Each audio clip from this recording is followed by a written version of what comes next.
करूया ज्येष्ठ अभिनेते माननीय श्री दिलीप प्रभावळकर यांना.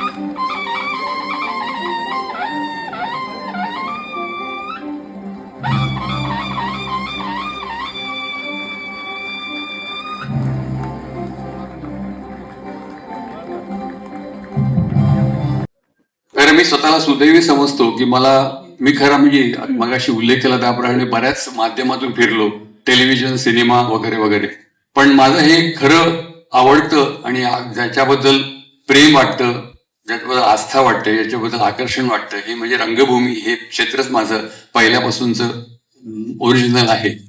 आणि मी स्वतःला सुदैवी समजतो की रंगभूमीच्या वेगवेगळ्या दालनातून मला वावरता आलं.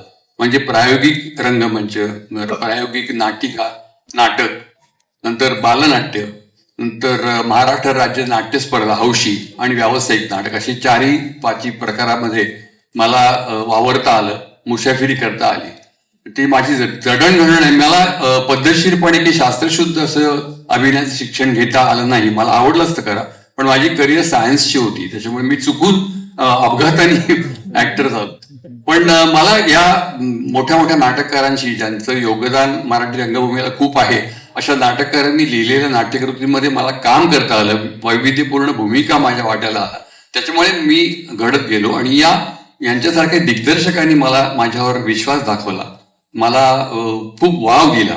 आणि मला अनेक व्यक्तिरेखा, मी याच्या आधी सांगितलेलं आहे की त्यांना त्या व्यक्तिरेखा माझ्यामध्ये दिसल्या, मला मी दिसल्या, या दिग्दर्शकांना दिसल्या, त्याच्यामुळे त्यांनी मला करायचा वाव दिला. मला आज विशेष आनंद होतो म्हणजे माझ्याबरोबर हा पुरस्कार स्वातीला मिळालेला आहे. कारण मला सुद्धा असं वाटतं की माझ्या एकूण वाटचालीमध्ये जसा नाटककारांचा वाटा आहे, दिग्दर्शकांचा वाटा आहे, तसाच माझ्या सहकलाकारांचा वाटा आहे.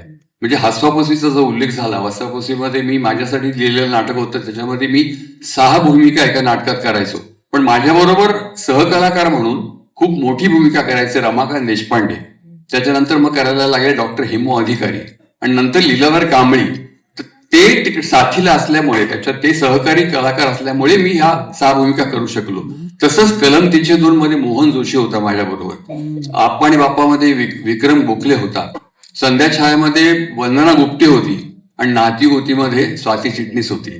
तर नातीगोतीमध्ये हे मला स्वतःला असं वाटतं की माझ्या करिअर मधलं खूप महत्वाचं नाटक आहे. नातीगोती जयवंत दळवींनी लिहिलं होतं, आव्हान केंद्रेंनी बसवलं होतं. त्याच्यामध्ये पोटी मतिमंद मुलगा जन्माला आलेल्या जोडप्याची ती कहाणी होती.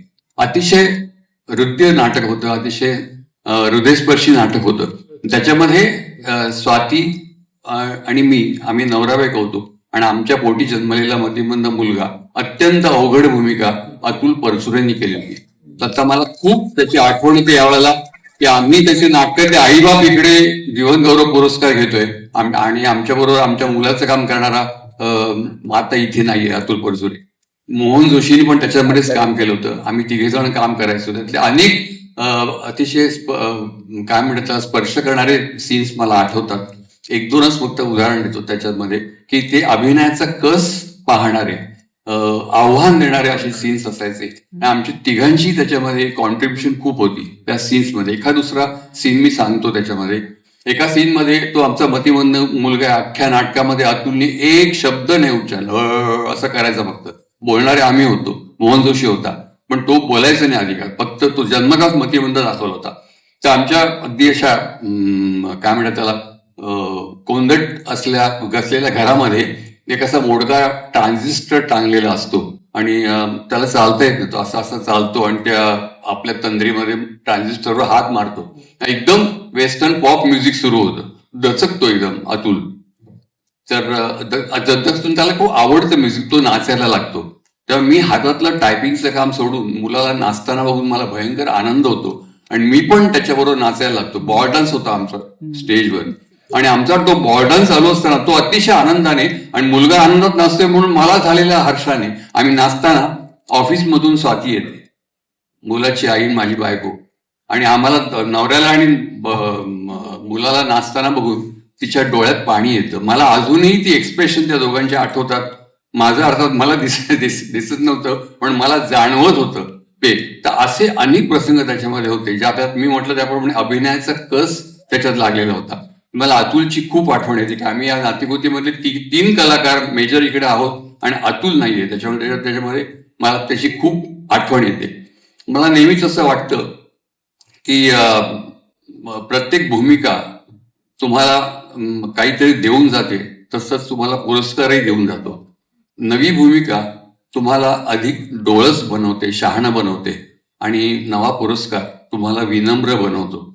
तर मला स्वतःला असं वाटतं की मला जीवन गौरव पुरस्कार जो मिळालाय तर माझ्या अजूनपर्यंत सगळ्या नाटकातल्या साथीदारांच्या समवेत त्यांच्या वतीनं मी हा पुरस्कार स्वीकारतो.